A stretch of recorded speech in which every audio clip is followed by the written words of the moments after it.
Hello and welcome back to another episode of the Injury Law Pod. I am your host, Eric Bartlett, and this is the podcast where we talk about all things personal injury law related. And it is the 4th of July. Always a fun time, celebrate our freedom, but with that comes a lot of danger. Fireworks play a large part in celebrations for the 4th of July. And unfortunately, every year there are lots of injuries that go along with those fireworks. And so today we're going to revisit my podcast from a year ago, where I talk more in depth about injuries that we've seen, the laws that are in effect regarding fireworks, and making a personal injury claim if you've been hurt because of the negligent use of fireworks. But as an intro here on this episode, I wanted to touch base with a couple of developments and a few thoughts that I had just as an update, because every year there's new information, new incidents that occur, and I want my listeners to always have the information they need to stay safe and stay well and have a great time enjoying time off from work, family time, friends, whatever that is. And most notably, something we don't necessarily associate with the 4th of July is the recent passage of a law that provides prosecution for celebratory gunfire. And the name of the law is Blair's Law. And basically, it's a significant piece of legislation that was passed last year in August. And so this is the first 4th of July where this law is in effect. And Blair's Law comes out of the purpose is to combat celebratory gunfire and the dangerous practice of recklessly discharging a firearm within or into the limits of a municipality. And again, it comes about from a very tragic situation where Blair Lane was killed by celebratory gunfire. So that's somebody shooting a gun into the air. And it's pretty common sense. What goes up must come down. But a lot of people don't think about that. And there are times where people are shooting guns in the air, and it's a very dangerous thing to do. And so this law provides law enforcement and prosecutors with a clearer tool to charge individuals who engage in such dangerous behavior. When Blair was killed, there wasn't a specific law on the books aimed at this type of activity. So it made it difficult to charge the person that was responsible for her death. And again, just like with many situations that we encounter, this not only has a criminal aspect to it, but also there would be potential civil liability for somebody that negligently fires a gun into the air and it causes serious injury or potentially death. So, with this law, it's now, if it's your first offense and you're caught doing that, it's a class A misdemeanor.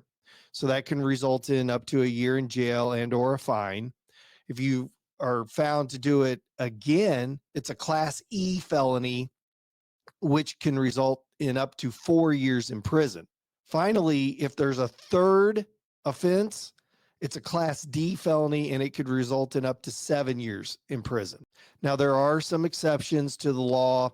For example, if you're discharging for self defense or defense of others, you're discharging on a supervised shooting range, you're hunting or trying to control nuisance wildlife. Obviously, law enforcement personnel in official capacity discharging their firearm or discharging with a special permit from the chief of police. But again, the goal of this law is to prevent people from needlessly, recklessly discharging a firearm and potentially causing a very disastrous situation. Now, the other thing that we need to keep in mind during this celebration time is the impact of illegal fireworks. And it seems like more and more illegal fireworks are out amongst us in the community. Recently, there was an explosion and there was a house explosion, and they believe that fireworks, homemade fireworks, were at play. And it's just a very dangerous thing to engage in, to expose yourself to homemade or illegal type of fireworks. And specifically, recently, there was also a Kansas City, Kansas situation where a 12-year-old boy suffered severe burns to his hands, his face, chest, and his airway.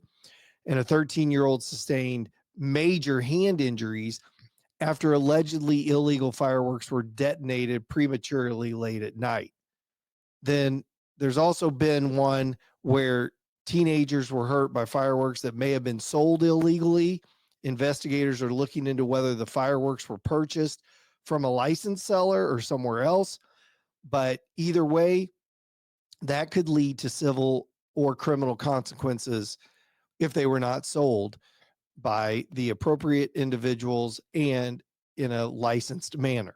Now, also of interest, in August of this year, so after this 4th of July, there will be a new law on the books in Missouri that will expand the safety inspections and licensing of fireworks sellers, which is put into place to reflect advanced fireworks types.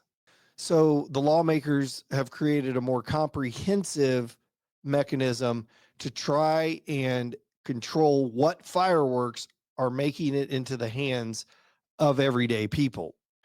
And the state fire marshal warns that Missouri issues over 1,100 retail fireworks permits annually, yet most injuries cluster around July 4th.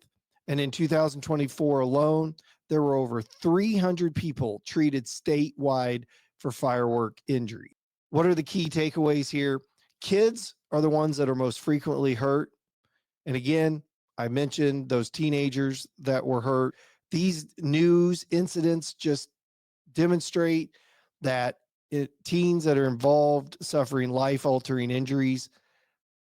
Another takeaway would be that illegal or makeshift fireworks, stuffing fireworks into pipes, for example, are especially dangerous and often lead to injury or worse.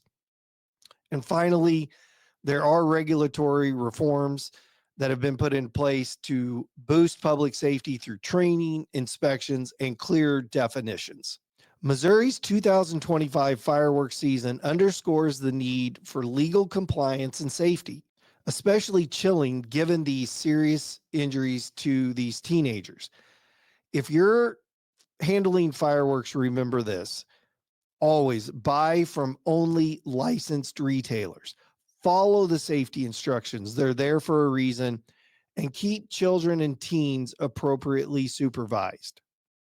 In Missouri, fireworks tents and sellers can be held legally responsible under certain conditions if someone is injured using the fireworks they sold, but it's not an automatic situation. Liability on a fireworks seller typically depends on several legal factors, including when a fireworks seller has sold a defective product, if there was something wrong with the firework itself, if they failed to provide the appropriate warnings with fireworks, if they sell to a minor or unlawfully, if a tent sells fireworks to someone underage or outside of legal dates or June 20th through July 10th or December 26th through January 2nd, if you didn't know that. And that person was injured, the seller may face civil or even criminal liability. And finally, if the fireworks themselves were not approved for consumer sale or were sold without proper licenses, this can also increase the seller's liability exposure. Now, when is the seller not responsible? for something that happens with fireworks.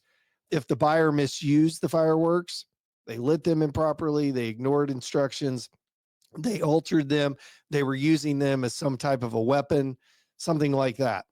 Or if the injury was caused by user negligence or unsafe behavior, the seller is usually not going to be responsible. So, again, I hope you watch the rest of this podcast, where again, it's a replay of my previous episode. Just please be safe, be well, have a great 4th of July weekend. We get the long weekend. That's awesome. And if for some reason you find yourself hurt by a fireworks incident, you think somebody else might be responsible, you can always reach out. We're here. It's a free call. Take care.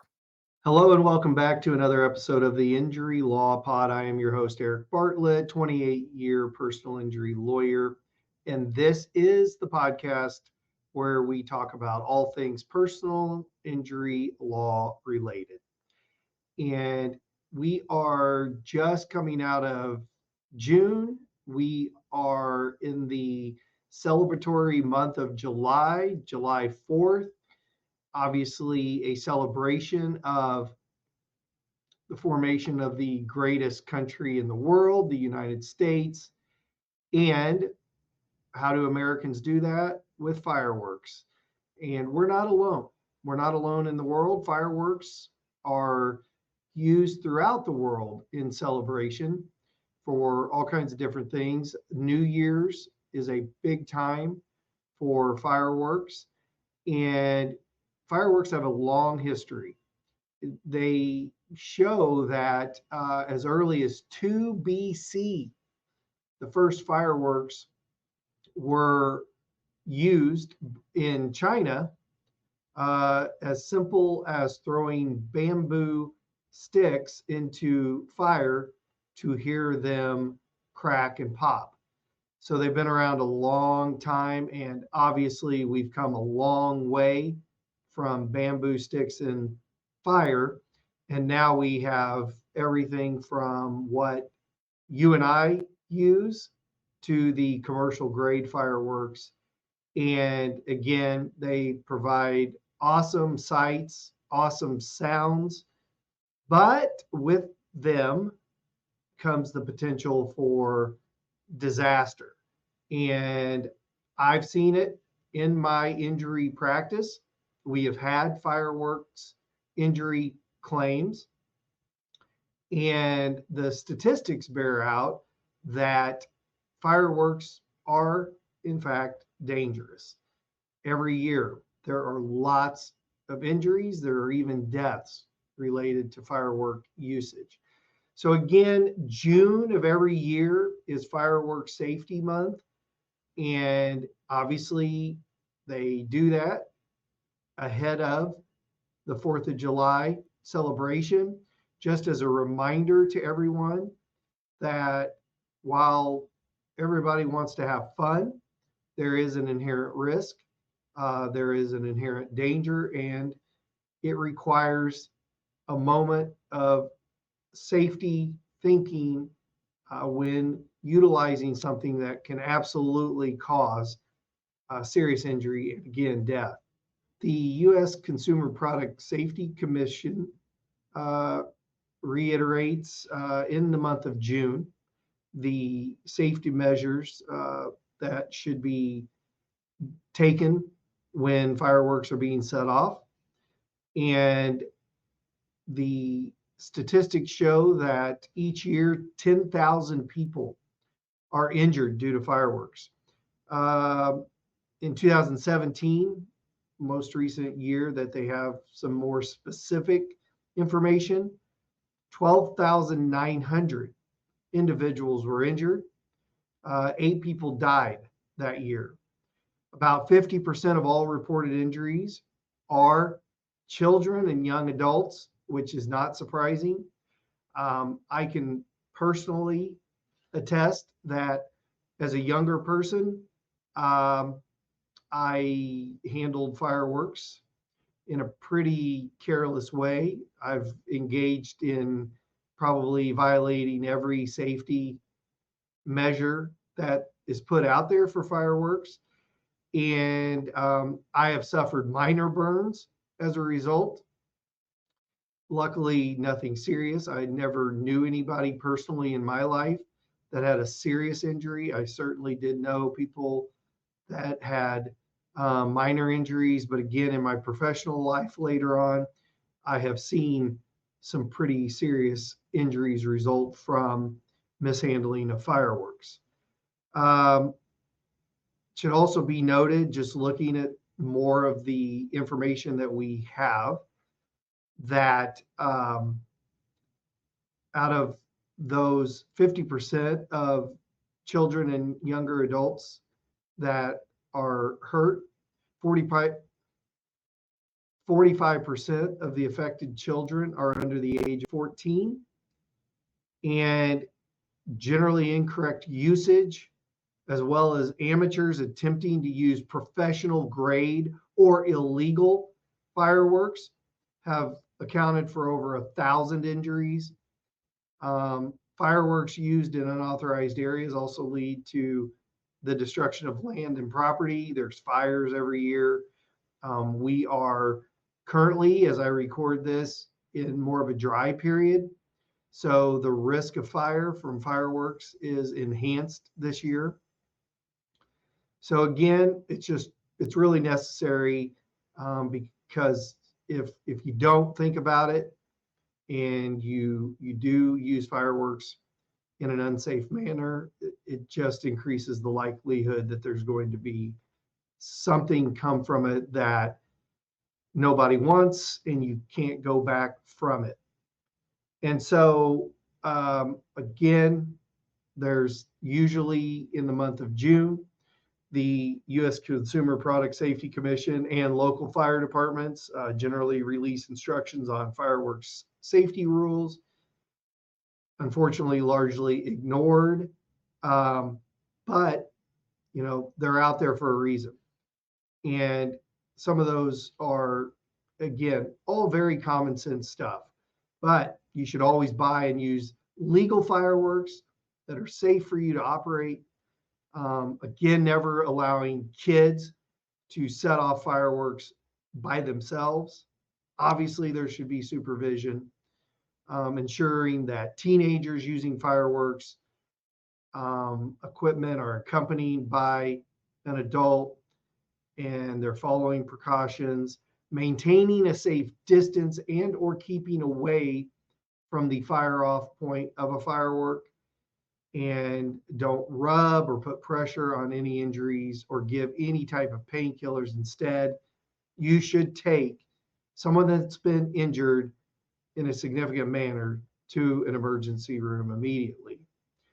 Again, burns are a very serious situation and left untreated can result in infection and even greater potential consequences to a person's health. You got to make sure that as an adult, if you're around an activity of fireworks, you've got to be the one preventing others from doing dangerous stuff. And, sometimes it requires you to step up and talk and say something to somebody. And again, it may not be a popular opinion. Obviously, a lot of times where fireworks are during the 4th of July, alcohol is involved, and that can obviously reduce people's judgment and carefulness. And again, somebody needs to be in charge of making sure things are being done appropriately. You also have to make sure that you're prepared. If you're going to be shooting off fireworks, you got to remember to have some safety plans in place. You need to have a source of water around in case a fire breaks out. You know, you've got to make sure that you chart escape routes. I mean, I know it's all pretty crazy stuff to think about. But again, if we are trying to avoid injury, serious injury, or again, the worst, death, then these things need to be thought about. And again, the National Safety Council, they put out a very bullet point type list of things to be mindful of. And again, never allow young children to handle fireworks. Older children should use them under close adult supervision. Never use fireworks while impaired by alcohol or drugs. Anyone using fireworks or standing nearby should wear protective eyewear. Eye injuries are a big injury from fireworks. Should never hold a lighted firework in your hands. Again, they're unpredictable and fuses can go quick sometimes. I'm sure if you've been around long enough and have done fireworks, you understand that, because sometimes those fuses, they have no rhyme, no reason. They don't know, they just go. So never obviously light fireworks indoors. Um, Another thing is as well, and this actually is a personal experience. My brother, when we were kids, he had a whole can of firecrackers, and somehow a spark landed in the can of firecrackers that was next to him. The whole thing explodes right next to him. Again, luckily, no injury came of that, but it was certainly an eye opener. Um, you should always use fireworks away from people, houses, flammable material.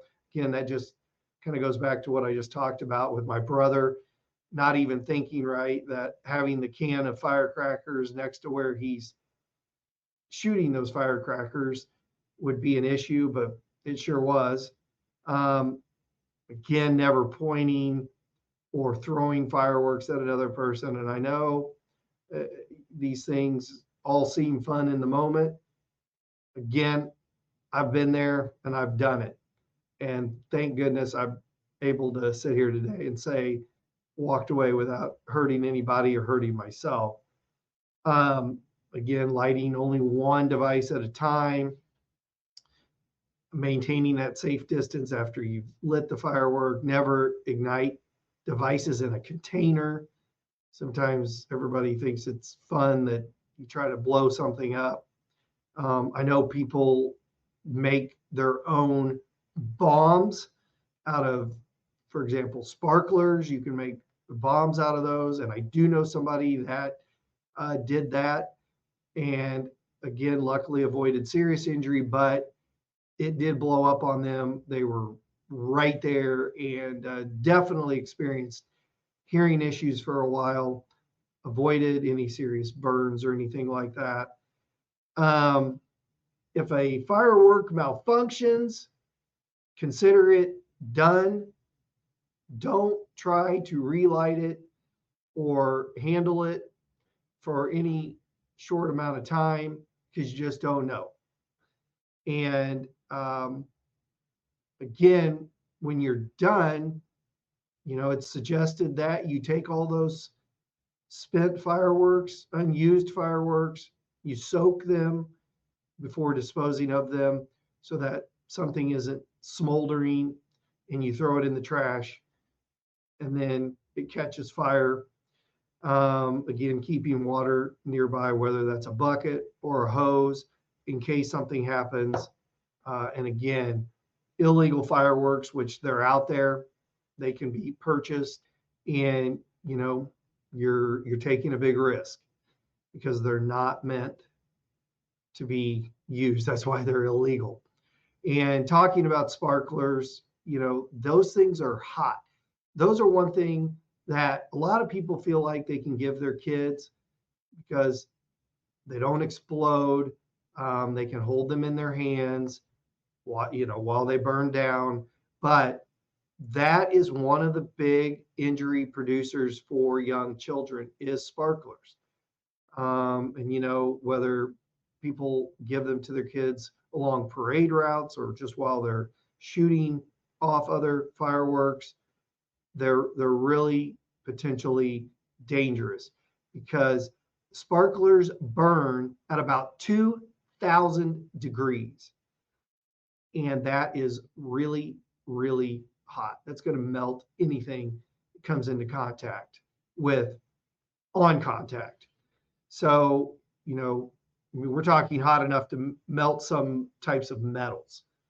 So again, they can quickly ignite clothing and they can cause severe burns if the sparklers drop onto feet, legs, things like that. According to the National Fire Protection Association, sparklers alone account for more than 25% of emergency room visits for fireworks injuries every year. And for children under 5 years of age, sparklers accounted for nearly half of the total estimated injuries. So again, there are safer alternatives. There's glow sticks, confetti poppers, colored streamers, and if you're a parent, you just have to, make a judgment on what's appropriate for your child based on their age. And so the whole point of this podcast episode is just as a reminder to take fireworks seriously because again, they are fun. They can be beautiful in the sky and the sounds are exciting, but there's a lot of inherent danger with them. And so, just as I close out on this podcast, I'm going to talk about a case that I had. And this is sort of a typical scenario that, a lot of times this is how things happen, which is I had a young mother in her yard with her children, her husband, and everybody was out in the neighborhood shooting fireworks on the 4th of July. And everybody's having fun, doing their thing. She is over in a chair in her yard, just watching all of this. And an errant firework is launched from across the street at a neighbor's property. And that firework hits her in her leg, her upper thigh area, and causes a significant burn to that area. She has to be taken to the emergency room. She has to go through wound care for that burn. I mean, it covered a sizable portion of her upper leg, and eventually it led to a permanent scar on her leg. And so when that happens, so what does it look like as far as a personal injury claim? Obviously, I was contacted and we made a claim against the neighbor who was handling this firework that went wrong. It was the rocket type that you put into a canister. It's supposed to shoot up. The canister got knocked over. The rocket shot straight across the street and hit her. And so when that happens, there is a claim to make for negligently handling the fireworks, not following these safety protocols and procedures that I just talked about. And a homeowner's insurance policy will cover the negligent person. So we made a claim with that person's homeowner's coverage, and we did get a recovery for her based on the serious injury that she had, the medical treatment, and the permanent scarring. And so, this was to some degree a life-changing event for her as a female, going forward, wearing a swimsuit, things like that. That scar was going to show. Revision by a plastic surgeon was possible to some degree, but she's left with a permanent scar there that people are going to see if she wears shorts, if she wears a swimsuit, something like that. So that's a real life example of a bad result from negligent handling of fireworks. And again, I get calls every year after the 4th of July or around the 4th of July. As you all know, fireworks start getting shot usually before the 4th of July. The fireworks tents are already up. I'm recording this here at the end of June. And so I just drove in here today and I saw plenty of fireworks stands. And so people are already out there and they're at it. And so we just have to be mindful that serious consequences can result. I mean, I've seen eye injuries, people losing eyes, things like that. There's hearing loss that can be involved. So, listen, enjoy the 4th of July. Again, we're celebrating the formation of the greatest country in the world, the United States of America. Love it. And I hope everybody has fun. But please be safe, avoid injury, and that way no one has to call me and a claim doesn't have to be made. So until the next episode, be safe, be well, and if you ever have some serious injury that you believe you may have a claim for, you can always reach out to us. It's a free consultation, and we're happy to talk with you and see how we can help.